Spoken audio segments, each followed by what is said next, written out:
പ്രിയമുള്ള മുഅ്മിനീങ്ങളെ, നമ്മുടെ രാജ്യം ഇന്ന് സ്വാതന്ത്ര്യം ആഘോഷിച്ചു കൊണ്ടിരിക്കുകയാണ്. സ്വാതന്ത്ര്യദിനം ആഘോഷിക്കുന്ന പല പരിപാടികൾ നമ്മുടെ സ്ഥാപനങ്ങളിലും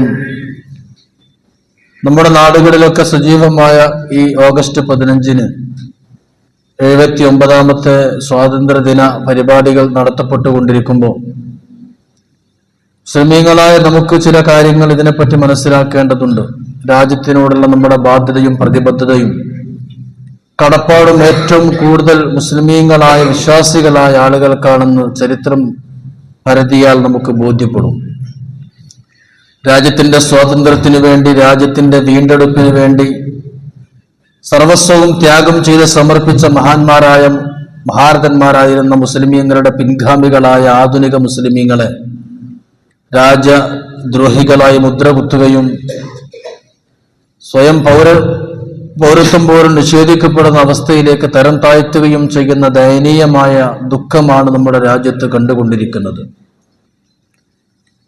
ദേശീയ തലത്തിൽ ഇന്ത്യ രാജ്യത്ത് ഇങ്ങനൊരു സ്വാതന്ത്ര്യദിന പരിപാടികളൊക്കെ ഇന്ന് നടത്തപ്പെട്ടുകൊണ്ടിരിക്കുമ്പോൾ ഡൽഹിയിലും മറ്റുമൊക്കെ ഗവൺമെന്റ് സ്ഥാപനങ്ങളിലൊക്കെ ബഹുമുഖ പരിപാടികളോടുകൂടെ സ്വാതന്ത്ര്യദിനാഘോഷ പരിപാടികൾ പൊലിമയോടുകൂടെ നടത്തപ്പെട്ടുകൊണ്ടിരിക്കുമ്പോൾ സത്യത്തിൽ സ്വാതന്ത്ര്യത്തിന്റെ എല്ലാ ആസ്വാദനവും ഇന്നത്തെ മുസ്ലിം ഉമ്മത്തിന് ലഭിച്ചിട്ടുണ്ടോ എന്ന് നമ്മളൊന്ന് പരിശോധിച്ച് നോക്കേണ്ടതുണ്ട്. ഒരു റമദാൻ 27-ാം രാവിന് ലൈലത്തുൽ ഖദറിനായിരുന്നു നമ്മുടെ രാജ്യത്തിന് സ്വാതന്ത്ര്യം കിട്ടിയത്. അന്നത്തെ ഓഗസ്റ്റ് 15 27-ാം രാവ് കൂടിയായിരുന്നു. ഇന്ത്യ രാജ്യം ആദ്യമായി ബ്രിട്ടീഷുകാർ കാലുകുത്തുന്നത് AD 1600 ഓഗസ്റ്റ് 25-നാണ്. അതും ഓഗസ്റ്റിലായിരുന്നു. 25ഓളം വരുന്ന ബ്രിട്ടീഷുകാർ ഇന്ത്യ രാജ്യത്ത് ബോംബെയിലെ സൂറത്ത് തുറമുഖത്ത് ഓഗസ്റ്റ് 25-ന് 1600 കാലുകുത്തുകയും വെറും 24 പേര് മാത്രമായി വന്ന സംഘം പിന്നെ രാജ്യം മൊത്തം അവരെ കയ്യിൽ ഒതുക്കുകയുമായിരുന്നു. രാജ്യം എങ്ങനെ സ്വാതന്ത്ര്യം നേടി എന്ന് പഠിക്കുമ്പോൾ അതോടൊപ്പം രാജ്യം എങ്ങനെ അവർക്ക് കീഴിലായി എന്ന് കൂടി നമ്മൾ പഠിക്കണം. നമ്മുടെ രാജ്യത്ത് പോർച്ചുഗീസുകാരുടെ ഭരണവും അവരുടെ കച്ചവടങ്ങളൊക്കെ ആയിരുന്നു. പോർച്ചുഗീസുകാരുടെ കച്ചവടങ്ങൾ, ചരക്കുകൾക്ക് വലിയ വില അവർ വർദ്ധിപ്പിക്കുന്നുണ്ട്, വലിയ വില നിശ്ചയിക്കുന്നുണ്ട് എന്ന് പറഞ്ഞ് സ്വയം നേരിട്ട് നമ്മുടെ രാജ്യത്തിൽ നിന്ന് ഇന്ത്യയിൽ നിന്ന് ചരക്കുകൾ സ്വീകരിക്കാനും കയറ്റയക്കാനുമാണ് 24 പേര് മാത്രം അടങ്ങുന്ന ചെറു സംഘം ഓഗസ്റ്റ് 25-ന് AD 1600 ബോംബെ സൂറത്ത് തുറമുഖത്തിൽ കപ്പലിറങ്ങുന്നത്. വിശാലമായ നമ്മുടെ ഇന്ത്യ രാജ്യത്ത് 24 ആളുകൾ എങ്ങനെ വെട്ടിപ്പിടിച്ചു.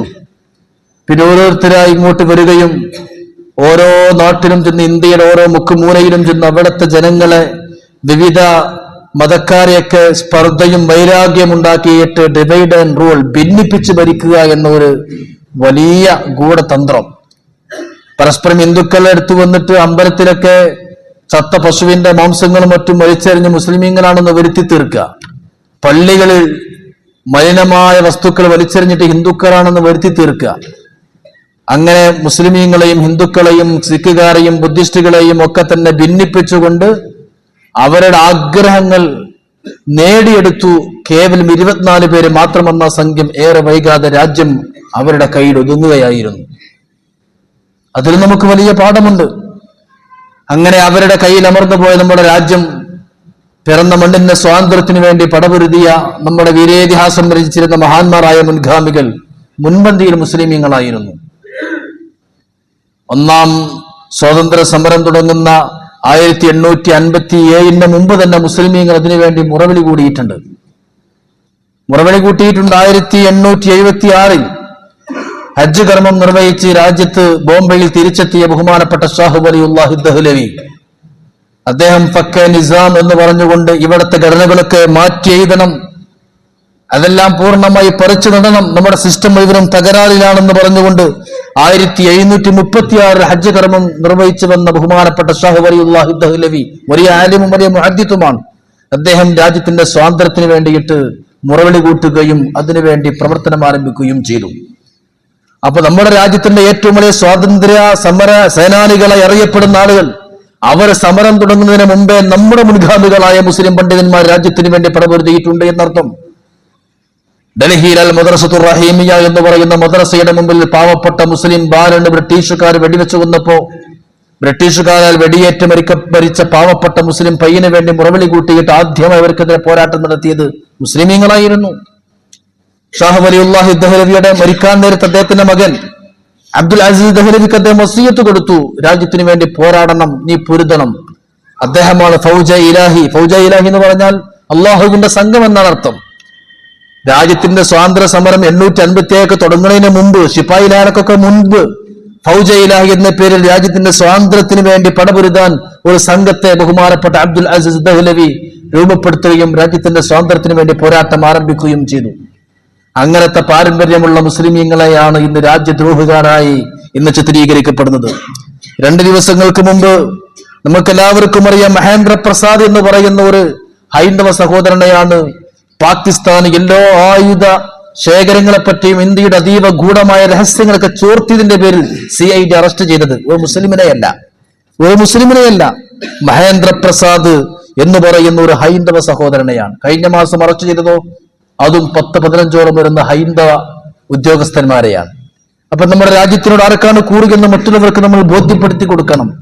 രാജ്യത്തിന്റെ സമരങ്ങളെ പറ്റി നമ്മൾ പഠിക്കുകയും ചെയ്യണം. 1857 മുമ്പ് തന്നെ ഏകദേശം 14,000 വരുന്ന പാവപ്പെട്ട മുസ്ലിമീങ്ങളെ ബ്രിട്ടീഷുകാർ കൊന്നുകളഞ്ഞിട്ടുണ്ട് രാജ്യത്തിന്റെ സ്വാതന്ത്ര്യത്തിന് വേണ്ടി പോരാടിയതിന്റെ പേരിൽ. ഇതാണ് മുസ്ലിമീങ്ങൾ നമ്മുടെ രാജ്യത്തിന് വേണ്ടി സമർപ്പിച്ചത്. അതിനാദ്യം വേണ്ടത് മനക്കോട്ടയാണ്.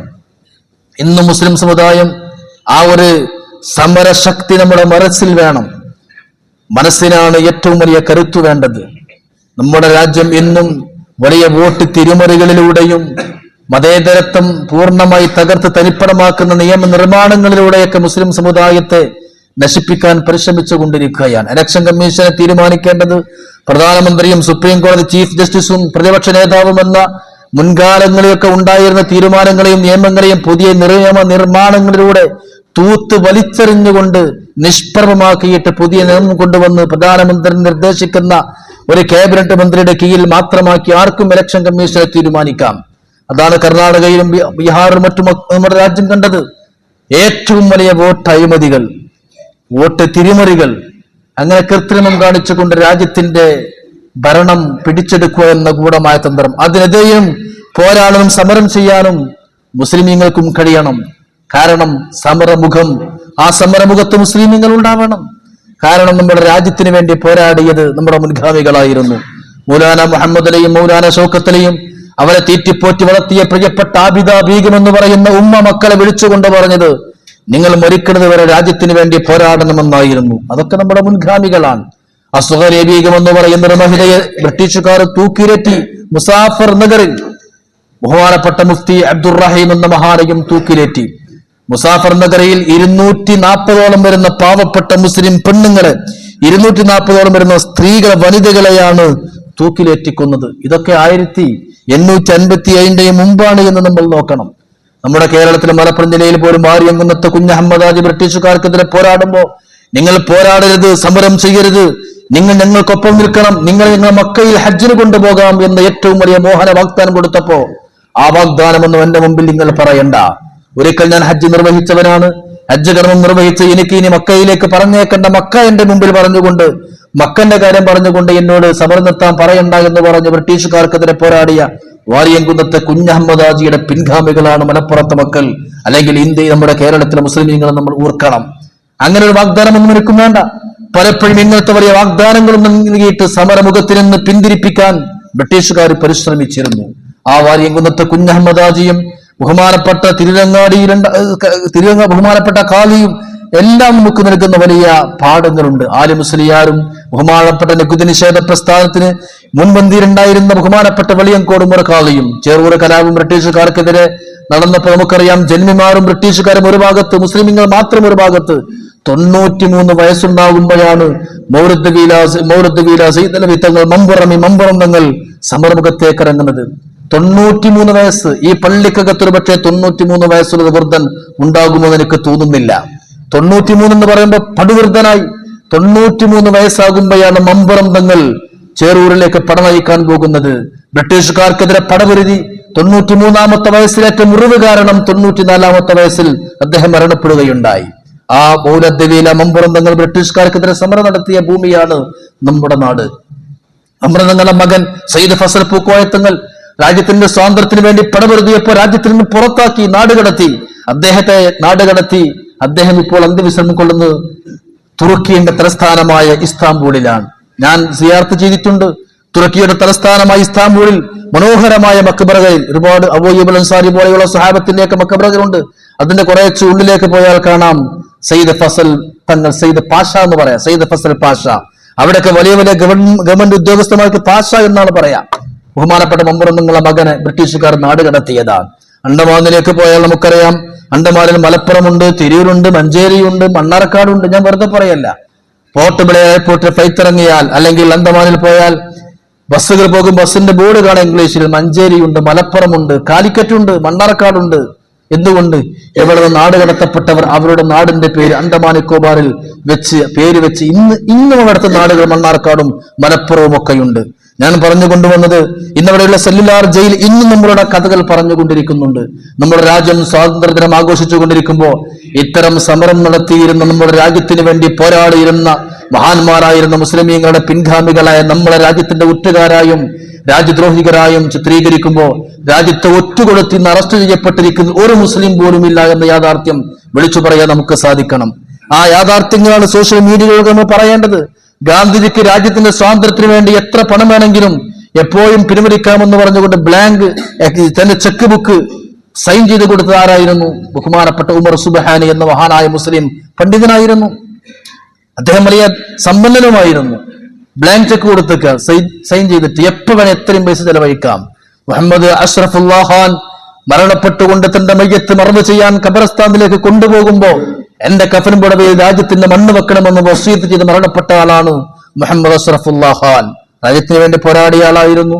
നിങ്ങൾ എന്റെ മയ്യത്ത് കൊണ്ടുപോകുമ്പോ കഫൻ പുടയിൽ രാജ്യത്തിന്റെ മണ്ണ് വെക്കണം എന്ന് വസീയത്ത് ചെയ്ത ബഹുമാനപ്പെട്ട ഈ അഷ്റഫുല്ലാ ഖാൻ. അബ്ദുൽ ഗഫാർ ഖാൻ ഉണ്ട്, അതിർത്തി ഗാന്ധി എന്നറിയപ്പെടുന്ന, 45 കൊല്ലം ജയിലിൽ കടന്നിട്ടുണ്ട് രാജ്യത്തിന്റെ സ്വാതന്ത്ര്യത്തിന് വേണ്ടി പോരാടിയതിന്റെ പേരിൽ. ഈ ചരിത്രങ്ങളൊക്കെ മറന്നുപോയി. ബഹുമാനപ്പെട്ട മുഫ്തി കിഫായത്തുള്ളയും ഫനാഉല്ലാ ഖാനും ഹബീബുള്ള തിയാനിയും ഫഖറുദ്ദീൻ മുറാദാബാദും ഇവരെല്ലാം ടിപ്പു സുൽത്താൻ ഇവരൊക്കെ നടത്തിയ സമരങ്ങൾ ഇന്നെവിടെയും സ്മരിക്കപ്പെടുന്നില്ല. നമ്മളെങ്കിലും നമ്മുടെ മുൻഗാമികൾ ചെയ്ത ഈ ഒരു രാജ്യത്തിന് വേണ്ടി ചെയ്ത സേവനങ്ങൾ എടുത്തു പറയുകയും ബോധ്യപ്പെടുത്തുകയും ചെയ്യണം. പ്രിയപ്പെട്ട സഹോദരങ്ങളെ, ഇന്ന് ഓഗസ്റ്റ് 15 സന്തോഷത്തിന്റെ ദിവസമാണെങ്കിൽ, രാജ്യത്തിന് സ്വാതന്ത്ര്യം കിട്ടിയിട്ടുണ്ടെങ്കിൽ ആ സ്വാതന്ത്ര്യം ആഘോഷിക്കാൻ ഇവിടുത്തെ ഓരോ മുസ്ലിമാനും കഴിയണം. മദ്രസകളും പാവപ്പെട്ട ആസാമിലൊക്കെയുള്ള ആയിരക്കണക്കിന് മുസ്ലിം വീടുകൾ ഇന്ന് ബുൾഡോസറുകൾ കൊണ്ട് തകർത്ത് തരിപ്പണമാക്കുന്നു. ആരാണിവർ? ഡൽഹിയിൽ പറയുന്ന ഏത് ടൂറിസ്റ്റുകൾ വന്നാലും നമ്മുടെ രാജ്യത്തിന്റെ വലിയ സ്വത്ത് നമ്മുടെ രാജ്യത്തിന്റെ ടൂറിസം ആണെങ്കിൽ, അവിടെ കാണുന്ന താജ്മഹൽ ആണെങ്കിലും ഫത്തേഹ്പൂർ സിക്രി ആണെങ്കിലും ഇനി ചെങ്കോട്ടയാണെങ്കിലും കുത്തബ് മീനാറാണെങ്കിലും എല്ലാം നിർമ്മിച്ചത് നമ്മുടെ മുൻഗാമികളാണ്. നമ്മുടെ മുൻഗാമികളായ മുസ്ലിം രാജാക്കന്മാര് നിർമ്മിച്ചെടുത്ത നിർമ്മിതികളല്ലാതെ മറ്റൊന്നും ഇവിടെ മറ്റുള്ളവർക്ക് മുമ്പിൽ സമർപ്പിക്കാൻ നമ്മുടെ രാജ്യത്തെ ആളുകൾക്ക് കഴിയില്ല. ഇത്രയും വലിയ പാരമ്പര്യമുള്ള മുസ്ലിമീങ്ങളായ നമ്മൾ ഇന്ന് കേവലം രക്ഷ വലിക്കുന്നവരും കേവലം കൊട നന്നാക്കുന്നവരും ചെരുപ്പ് കുത്തികളുമായി മാറരുത്. ഇന്ന് പോയി നോക്കിയാൽ യുപിയിലും അല്ലെങ്കിൽ ഡൽഹിയിലൊക്കെ പോയി നോക്കിയാൽ അങ്ങനെയാണ്. ആര് വന്നാലും അവരെ ഓട്ടോറിക്ഷയിൽ കാളവണ്ടിയിൽ ഉന്തിക്കൊണ്ടു പോകുന്നവർ മുസ്ലിമീങ്ങൾ. ഇവരെ മുൻഗാമികൾ ആരായിരുന്നു? അവരാണ് ഫത്തേപൂർ സിക്രിയും ചെങ്കോട്ടയും കുത്തബ് മീനാറും താജ്മഹലും പണിതത് അവരാണ്. 800 കൊല്ലം രാജ്യം ഭരിച്ചിരുന്നതും അവരാണ്. അവരുടെ പിൻഗാമികൾ ഒന്നിനും കൊള്ളാത്തവരായി പാർശ്വവൽക്കരിക്കപ്പെടുമ്പോൾ ഞാൻ പറയുന്നു, നമുക്ക് വിദ്യാഭ്യാസപരമായി പുരോഗതി കൈവരിക്കണം. എല്ലാ നിരക്കും പുരോഗതി കൈവരിക്കാൻ നമ്മൾ ശ്രമിക്കണം. അപ്പൊ മാത്രമേ നമുക്കൊരു ഓണബിൾ റെസ്പെക്ട്, നമുക്ക് അഭിമാനകരമായ എക്സിസ്റ്റൻസ്, അഭിമാനകരമായ നിലനിൽപ്പ് മുസ്ലിം സമുദായത്തിന് ഉണ്ടാവുകയുള്ളൂ. ഞാൻ എഡ്യൂക്കേഷൻ, വിദ്യാഭ്യാസപരമായി ഉയരണം. പ്രിയപ്പെട്ട സഹോദരങ്ങൾ ചിന്തിക്കുക, നമ്മുടെ രാജ്യം ഇന്ന് ആഘോഷ പൊലിമയിലാണെങ്കിൽ നമ്മൾ നമ്മുടെ മുൻഗാമികൾ ചെയ്ത ത്യാഗങ്ങളെ ഒരിക്കലും വിസ്മരിക്കാൻ പാടില്ല. A father giving his child never better than education. ഇത് ബറാക് ഒബാമയുടെ മകൾ സനത് സ്വീകരിക്കുമ്പോൾ ബിരുദം സ്വീകരിക്കുമ്പോൾ ബറാക് ഒബാമയുടെ മകളുടെ തൊപ്പിയിൽ എഴുതപ്പെട്ട ഒരു ഹദീസായിരുന്നു. A father gives his child never better than education. ഒരു ഹദീസാണത്. മാ നഹല വാലിദുൻ വലദഹു അഫ്ളല മിൻ അദബിൻ ഹസനിൻ. മുത്തനബി തങ്ങളുടെ ഹദീസാണ്. ഒരു പിതാവ് മകനിക്ക് കൊടുക്കുന്ന ഏറ്റവും വലിയ ദാനം വിദ്യാഭ്യാസമാണെന്ന് നബിയുനാ റസൂലുള്ളാഹി സ്വല്ലല്ലാഹു അലൈഹി വസല്ലം. ബിരുദം സ്വീകരിക്കാൻ വേണ്ടി തലയിൽ തൊപ്പി വെച്ച് ബറാക് ഒബാമയുടെ ഒരു മകൾ പോകുമ്പോ ആ തൊപ്പിൽ എഴുതപ്പെട്ടത് ഈ ഹദീസായിരുന്നു. നമ്മുടെ മക്കൾക്ക് നൽകുന്ന ഏറ്റവും വലിയ ദാനം പ്രിയപ്പെട്ടവരെ വിദ്യാഭ്യാസമാണ്, എഡ്യൂക്കേഷനാണ്, മൂല്യബോധമുള്ള അറിവുകളാണ്. സമ്പന്നന്മാരാക്കാൻ മാത്രം നോക്കാതെ, സമ്പന്നന്മാർ മാത്രം ഉണ്ടായതുകൊണ്ട് കാര്യമില്ല. ഉദ്യോഗ തലങ്ങളിൽ മുസ്ലിം പ്രാതിനിധ്യം ഒരുപാട് നമുക്ക് വേണം. അതിനുവേണ്ടി നമുക്ക് ഉയരാൻ കഴിയണം. രാജ്യം ഇന്നൊക്കെ സ്വാതന്ത്ര്യം ആഘോഷിക്കുമ്പോഴും നമ്മുടെ മുസ്ലിമീങ്ങൾ ഇപ്പോഴത്തെ അവസ്ഥ എന്തെന്ന് ചിന്തിച്ചു നോക്കുക. ഇവിടുത്തെ ഹരിജന ഗിരിജന പട്ടിക ജാതി പട്ടിക വർഗക്കാരേക്കാൾ പിന്നിലാണ് മുസ്ലിമീങ്ങളെന്ന് കൃത്യമായി സച്ചാർ കമ്മിറ്റി റിപ്പോർട്ട് പ്രധാനമന്ത്രിയുടെ മുമ്പിൽ വെക്കപ്പെട്ടപ്പോ പട്ടികജാതിക്കാരേക്കാൾ പിന്നിലാണ് നമ്മളെന്ന് പറയുമ്പോൾ ആരാണ് നമ്മൾ? നമ്മുടെ മുൻഗാമികളാണ് രാജ്യത്തിന് വേണ്ടി പടപൊരുതിയിരുന്നത്. 1857 സമരം തുടങ്ങുന്നതിന് മുമ്പേ നമ്മുടെ മുൻഗാമികൾ സമരം ചെയ്തു, രാജ്യത്തിന് വേണ്ടി ധീരമായി പോരാടി. ബഹാദൂർ ഷാ സഫറിന്റെ രാജ്യത്തിൽ നിന്ന് നാടുകടത്തി. അദ്ദേഹത്തെ നാടുകടത്തുകയും വിശന്ന് വളഞ്ഞപ്പോ ഭക്ഷണത്തിന് വേണ്ടി ചോദിച്ചപ്പോൾ തന്റെ മക്കളെ കൊന്ന് കഷ്ണം കഷ്ണമാക്കി തലകയിലാക്കി മുമ്പിലേക്ക് ഇട്ടുകൊടുത്തു. ഇങ്ങനെയൊക്കെ ത്യാഗം ചെയ്തവരുടെ മക്കൾ ഇന്നോ പട്ടികജാതിക്കാരേക്കാൾ അധസ്ഥിതരായി മാറി എന്നൊരു റിപ്പോർട്ട് വരുമ്പോ നമ്മൾ ഉയരണം, മുന്നേറണം. ഗൾഫിന്റെ സ്വാധീനം കൊണ്ടും ബിസിനസിന്റെ സ്വാധീനം കൊണ്ടും പണം മാത്രം ഉണ്ടാക്കുക എന്നുള്ളതല്ല, രാജ്യത്തിന്റെ ഭരണചക്രം ധരിക്കുന്ന ഉദ്യോഗ തലങ്ങളിലേക്ക് നമ്മുടെ മക്കൾക്ക് പ്രാതിനിധ്യം കൊടുക്കാൻ കഴിയണം. ഇതെല്ലാം ഞാൻ പറഞ്ഞു കൊണ്ടുവന്നത് വിദ്യാഭ്യാസം എല്ലാ നിലക്കും അങ്ങനെ തന്നെയാണ്. അപ്പോഴാണ് അതുപോലെ മുസ്ലിം സമുദായത്തിന്റെ ഒറ്റക്കെട്ടായി നിൽക്കുമ്പോൾ അള്ളാഹുവിന്റെ സഹായം ഉണ്ടാകും. എങ്ങനെ നമ്മുടെ രാജ്യമായിരുന്നു. ഇന്നും ഇന്ത്യ ഗേറ്റിലേക്ക് പോകുമ്പോൾ ഇന്നും നമുക്കറിയാം രാജ്യത്തിന് വേണ്ടി പടപൊരുതിയ സമര സേനാനികളെ പേരുകൾ നോക്കിയാൽ അധികവും മുസ്ലിമീങ്ങളാണ്. ഇന്നാരവരെ പറ്റി പറയപ്പെടുന്നു? ടിപ്പു സുൽത്താന്റെ ചരിത്രം, മമ്പ്രുന്നങ്ങൾ, വെളിയങ്കോട് ഉമ്മറക്കാലി, ഇനി പോകട്ടെ ബഹുമാനപ്പെട്ട കുഞ്ഞാലി മരക്കാർ, സാമൂതിരി രാജാക്കന്മാർക്ക് കൂടെ ഉണ്ടായിരുന്ന കുഞ്ഞാലി മരക്കാർമാർ, അവരെല്ലാം ഇന്ന് സമൂഹത്തിൽ നിന്ന് വിസ്മരിക്കപ്പെടുകയാണ്. ഇവിടെ നമ്മളെങ്കിലും ചരിത്രങ്ങൾ പൂർണ്ണമായി ജനങ്ങളെ ബോധ്യപ്പെടുത്തുകയും അറിയിച്ചു കൊടുക്കുകയും ചെയ്യണം. ഹബീബായ റസൂലുള്ളാഹി സ്വല്ലല്ലാഹു അലൈഹി വസല്ലം തന്റെ ഏത് മനുഷ്യനും തന്റെ മണ്ണിനോടും തന്റെ നാടിനോടും ഉണ്ടാകിയിരിക്കേണ്ട പ്രതിബദ്ധതയെ പറ്റി പറഞ്ഞിട്ടുണ്ട്. നമ്മുടെ മുതൽ സംരക്ഷിക്കാൻ, നമ്മുടെ മണ്ണ് സംരക്ഷിക്കാൻ നമ്മൾ പോരാടുന്നുവെങ്കിൽ, എന്റെ ഭൂമി സംരക്ഷിക്കാൻ പോരാടുന്നുവെങ്കിൽ അതിൽ കൊല്ലപ്പെട്ടാൽ എനിക്ക് ഷഹീദിന്റെ കൂലിയുണ്ട്. അഭിമാനം സംരക്ഷിക്കാനും തന്റെ സമ്പത്ത് സംരക്ഷിക്കാനും വേണ്ടി നമ്മൾ ഡിഫെൻഡ് ചെയ്യുമ്പോൾ അതിൽ കൊല്ലപ്പെട്ടാൽ ഷഹീദിന്റെ കൂലിയുണ്ട്. നമ്മുടെ മുൻഗാമികൾ രാജ്യത്തിന് ഒറ്റുകൊടുത്തവരല്ല, രാജ്യത്തിന് വേണ്ടി പടപൊരുതിയവരായിരുന്നു എന്ന ഒരു സന്ദേശമാണ് ഈ സ്വാതന്ത്ര്യ ദിനത്തിൽ നമുക്കെങ്കിലും നൽകാനും പഠിക്കാനുമുള്ളത്. അതോടൊപ്പം പരിശുദ്ധ ഖുർആനിലേക്കും ഞാൻ ഈ പറഞ്ഞ വിദ്യാഭ്യാസ രീതിയിലേക്കും നമ്മൾ മടങ്ങുക. അപ്പൊ അള്ളാഹുവിന്റെ സഹായം ഉണ്ടാകും. സ്ഥാനമാനങ്ങൾ അല്ലെങ്കിൽ മോഹനമായ ഓരോ സ്ഥാനങ്ങൾക്ക് വേണ്ടിയുള്ള അതിനു വേണ്ടിയുള്ള പ്രവർത്തനങ്ങളാകരുത് രാഷ്ട്രീയ പ്രവർത്തനം. അള്ളാഹിന്റെ സഹായം ഉണ്ടാകുമ്പോ അള്ളാഹിന്റെ സഹായം ഉണ്ടാകും, ഇഖ്ലാസ് നിയ്യത്ത് ഉണ്ടാകുമ്പോ ഉമർ തങ്ങളെടുക്ക് വന്നിട്ട് ഒരാൾ പറയുന്നുണ്ട്, വല്ലിനി മിമ്മ വല്ലാക യാ ഉമർ. രാജ്യം ഭരിക്കുന്ന ഉമർ തങ്ങളെ മുമ്പിലേക്ക് ഒരാൾ പറയുന്നുണ്ട്, എനിക്കും അധികാരം വേണം, എനിക്കൊരു MLA സീറ്റ് തരണം, അടുത്ത തെരഞ്ഞെടുപ്പ് എനിക്കൊരു MLA ആക്കണം, എന്നെ അല്ലെങ്കിൽ എന്നെ MP ആക്കണം, അല്ലെങ്കിൽ കൗൺസിലർ ആക്കണം, എന്നെ ചെയർമാൻ ആക്കണം. അതിനുവേണ്ടി നമ്മൾ ഒച്ചപ്പാടുണ്ടാക്കണത്, കുത്തിരിപ്പുണ്ടാക്കണത്, പാര വെക്കണത്. ഉമർ തങ്ങൾ എടുത്തുന്നിട്ടുള്ള പറയുന്നത്, ഉമറെ നിങ്ങൾ രാജ്യത്തിന്റെ അധികാരിയാൻ, എനിക്കും വേണം അധികാരം, എനിക്ക് സ്ഥാനം വേണം, എനിക്ക് ഗവർണർ ആകണം, എനിക്ക് ഏതെങ്കിലും ഒരു പ്രവിശ്യയിൽ എനിക്ക് ഗവർണർ ആകണം, അതുകൊണ്ട് എനിക്ക് നിങ്ങൾ ഗവർണർ സ്ഥാനം നൽകിയേ പറ്റൂ. ഉമർ തങ്ങൾ ആ മനുഷ്യനെ തന്റെ അരികിലേക്ക് വിളിച്ചു എന്നിട്ട് പറഞ്ഞു, ഖുർആൻ, നീ ഖുർആൻ പഠിച്ചിട്ടുണ്ടോ? നീ ഖുർആൻ മനസ്സിലാക്കിയിട്ടുണ്ടോ?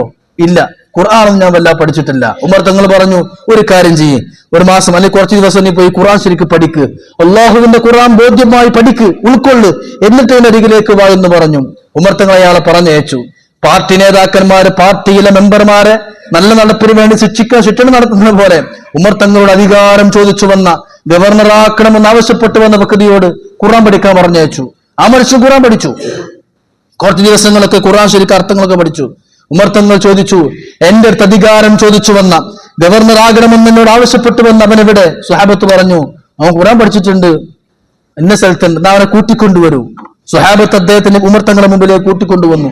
ഉമർ തങ്ങൾ ചോദിച്ചു, അല്ല സുഹൃത്തെ, നീയല്ലേ കുറെ നാളുകൾക്ക് മുമ്പ്, കുറെ ദിവസങ്ങൾക്ക് മുമ്പ്, മാസങ്ങൾക്ക് മുമ്പ് എന്റെ മുമ്പിൽ വന്ന് ഗവർണറാകണം, സ്ഥാനം വേണമെന്ന് നീ ആവശ്യപ്പെട്ടിരുന്നല്ലോ? അതെ, ഞാൻ ആവശ്യപ്പെട്ടിരുന്നു.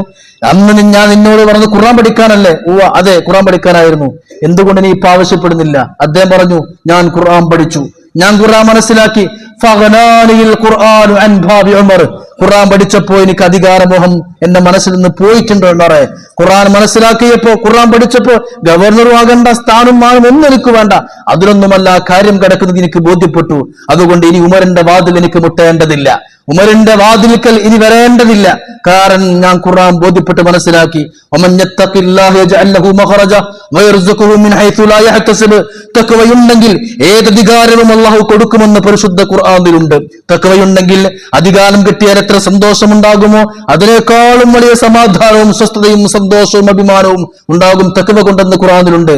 ആ തഖ്വ കൈവരിക്കാൻ എനിക്ക് സാധിക്കുന്നുവെങ്കിൽ എനിക്ക് എന്ത് അധികാരം വേണ്ട എന്ന് പറയുമ്പോ ആ മനുഷ്യൻ, അധികാരമോഹിയായ മനുഷ്യനെ, അധികാരമോഹത്തിൽ നിന്ന് മനസ്സിനെ പൂർണ്ണമായി പിന്തിരിപ്പിച്ചത് ഖുർആനിക പഠനമായിരുന്നുവെങ്കിൽ ഈ പഠനമാണ് ഇന്ന് നമ്മുടെ മക്കൾക്ക് കൊടുക്കേണ്ടത്. നമ്മൾ നേരത്തെ പഠിപ്പിക്കുന്ന കുട്ടികളും കൂടി രാഷ്ട്രീയ പ്രവർത്തകരാക്കുന്നത് മാക്സിമം മാറിക്കൂട്ടാൻ സ്ഥാനമാനങ്ങൾക്ക് വേണ്ടിയാ. എന്നാൽ തഖ്വയിലേക്ക് മടങ്ങുക. നമ്മുടെ മുൻഗാമികൾക്ക് അധികാരമുണ്ടായിരുന്നു.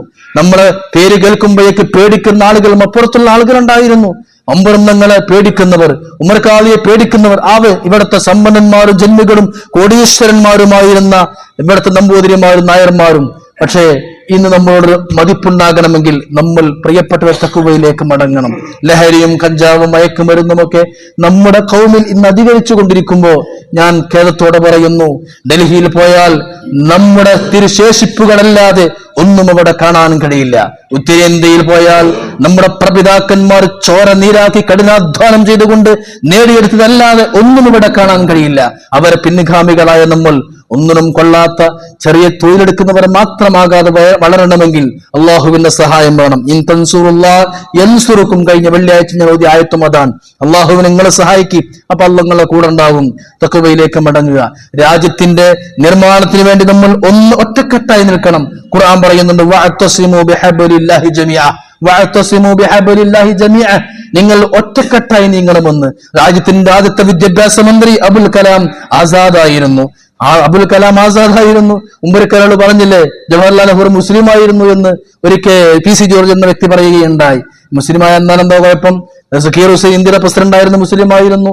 ബഹുമാനപ്പെട്ട അബുൽ കലാം ആസാദ് മുസ്ലിമായിരുന്നു. APJ കലാം രാജ്യത്തിന്റെ പ്രസിഡന്റ് ആയിരുന്നു, മുസ്ലിമീങ്ങളായിരുന്നില്ലേ? അപ്പൊ മുസ്ലിമീങ്ങളായി എന്ന് വെച്ചാൽ ഇതൊന്നും പറ്റൂല എന്ന ചിന്താഗതിയിലേക്ക് ഇന്നത്തെ ജനറേഷനെ കൊണ്ടുപോകാൻ മറ്റുള്ള ഫാസിസ്റ്റ് ദുർബോധങ്ങൾ പരിശ്രമിച്ചുകൊണ്ടിരിക്കുമ്പോൾ രാജ്യം ഉണ്ടാക്കി തന്നത് മുസ്ലിമീങ്ങളാണെന്ന് ബോധ്യപ്പെടുത്താൻ നമ്മൾ പരിശ്രമിക്കുക. എതിരാളികൾ ഉണ്ടാകും, ശത്രുക്കൾ ഉണ്ടാകും.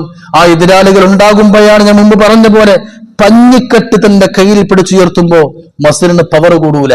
മറിച്ച് ഭാരമുള്ള ഇരുമ്പിന്റെ അല്ലെങ്കിൽ വലിയ കല്ലുകൾ ഭാരമുള്ള ഉയർത്തുമ്പോഴാണ് മസിൽ പവർ ഉണ്ടാവുക. ഒരു കൊട്ടയുണ്ടെങ്കിലും ഒരിക്കലും തന്നെ പഞ്ഞിക്കൊട്ട ഉയർത്തിയാൽ മസിലിന് പവർ കൂടൂല.